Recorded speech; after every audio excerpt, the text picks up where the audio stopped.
Para você que clama, esse é o Palavra da Fonte. Eu gostaria de ler com vocês Salmos 50, a partir do versículo 7. Diz assim: Ouça, meu povo, pois eu falarei. Vou testemunhar contra você, Israel. Eu, que sou Deus, o seu Deus. Não o acuso pelos seus sacrifícios, nem pelos holocaustos, que você sempre me oferece. Não tenho necessidade de nenhum novilho dos seus estábulos, nem dos bodes dos seus currais, pois todos os animais da floresta são meus, como são as cabeças de gado aos milhares na colina. Não conheço todas as aves dos montes e cuido das criaturas no campo. Se eu tivesse fome, precisaria dizer a você? Pois o mundo é meu e tudo que nele existe. Acaso como carne de touros ou bebo sangue de bodes? Ofereça a Deus em sacrifício a sua gratidão. Cumpra os seus votos ao Altíssimo e clame a mim no dia da angústia. Eu o livrarei e você me honrará. Essa é a palavra do Senhor, a acusação do Senhor a Israel.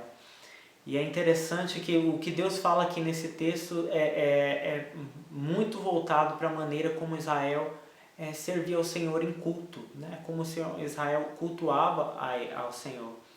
E o Senhor diz que, olha, o que eu tenho contra vocês não é a respeito dos sacrifícios, que Deus mesmo tinha estipulado a maneira de fazer sacrifício e de servir Ele no templo, mas Deus fala, não é com relação a isso. Muito embora a gente vai ver na Bíblia que muitas vezes isso era feito de maneira bem negligente, né? Se oferecia um bode com defeito, ou guardava parte dos dízimos, das ofertas, né? Mas Deus está falando, o meu problema com vocês, o que eu estou acusando vocês não é disso. Por quê? Porque eu não tenho fome de nada. Quando vocês oferecem bode, não é porque eu tenho fome. O Senhor diz, por acaso eu tenho sede de sangue, eu bebo sangue de bodes? Não é o mundo todo meu? Se eu tivesse fome, o mundo todo não é meu, eu não conheço todos os animais do campo? Não sou eu quem cuida deles? E trazendo isso para a nossa maneira de cultuar, né? Eu entendo que o nosso serviço para Deus, e quando eu digo isso eu quero falar sobre a nossa adoração, a nossa oração, o nosso jejum, o nosso evangelizar, o nosso ministrar, tudo isso não é porque Deus tem fome. Ou seja, quando a gente adora, canta para Deus, não é porque Deus é uma pessoa que precisa ter o ego massageado. Não é porque quando nós dizemos que Deus é glorioso, não é porque Deus precisa ouvir isso para que Ele se sinta bem, não, de maneira nenhuma. Mas isso na verdade é para nós mesmos. A única maneira de nós estarmos em contato com o nosso propósito, com a nossa razão de viver, é conhecendo a glória de Deus, é estando em contato com a glória de Deus. A Bíblia diz que nós fomos criados por louvor da sua glória. Então, quanto mais perto nós estamos, quanto mais nós vislumbramos a glória de Deus, mais perto nós estamos da essência pela qual nós fomos criados. A gente fala muito, né, alguns jargões que a gente tem na igreja, mas que a gente às vezes nem entende o que a gente está falando, né? Quando a gente fala mais de mim, mais de ti, Senhor, e menos de mim, né? Quando a gente fala que Ele cresça e eu diminua, né? Como João Batista falou.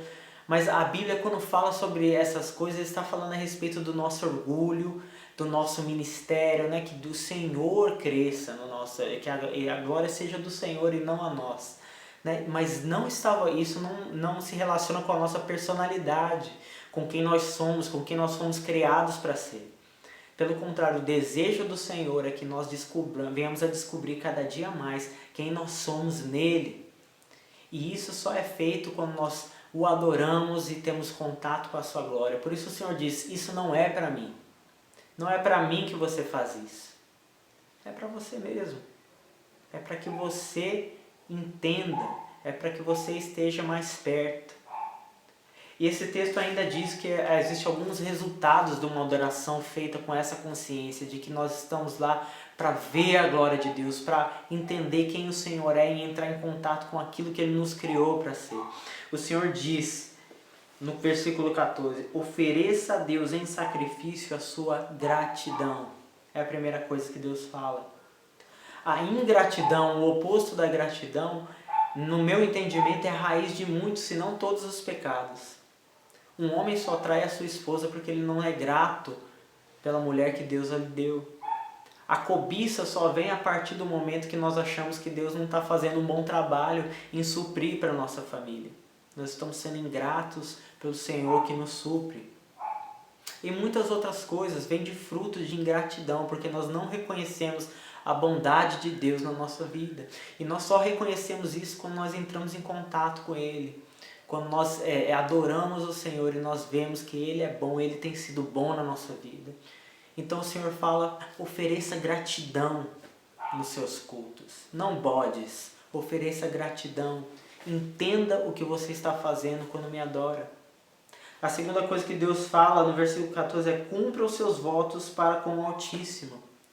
E por que Deus fala isso? Porque de Deus não se zomba, diz a Bíblia.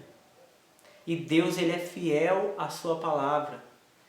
Deus, quando Ele fala uma coisa, quando Ele diz uma coisa, quando Ele promete algo, Ele cumpre, sempre vai cumprir. E a intenção de Deus na nossa adoração, no nosso culto a Ele, é gerar semelhança em nós. Nós devemos ser como Ele, cumprir os nossos votos ao Senhor. Quando nós voltamos uma coisa ao Senhor, quando nós dizemos uma coisa ao Senhor, Senhor, não vou fazer mais isso, eu percebo que isso me faz mal, eu vou me afastar disso. Cumpra os seus votos, porque isso é resultado de uma vida de adoração, semelhança com o Senhor, que cumpre as suas palavras. E a terceira coisa que Deus fala nesse versículo é: clame a mim no dia da angústia, eu o livrarei e você me honrará. Eu já falei várias vezes aqui no Palavra da Fonte que eu vejo esse tema se repetindo várias e várias vezes na Bíblia. Quem você busca no momento de angústia? A quem você clama quando a sua vida está passando por aquela situação de dificuldade? Às vezes é fácil ir para a igreja quando tudo está bem. Às vezes é fácil orar e ter o seu devocional quando você está com a mente boa, tranquila, relaxada. Mas sob pressão, onde é que você busca socorro? Isso é resultado de alguém que confia no Deus que serve. Que quando vai para a igreja e louva e adora, ele sabe que está adorando um Deus a quem ele pode confiar. Então, nesse final de semana, quando você for adorar a Deus, saiba, você está lá para o seu próprio bem. Não só para Deus, não é porque Deus precisa ouvir palavras agradáveis, mas porque você precisa ver a glória dele. E o fruto de uma pessoa que vê a glória é gratidão, semelhança com Deus em cumprir os votos. E é uma pessoa que confia no Senhor a ponto de buscar nele refúgio no dia de aflição. Até a próxima Palavra da Fonte.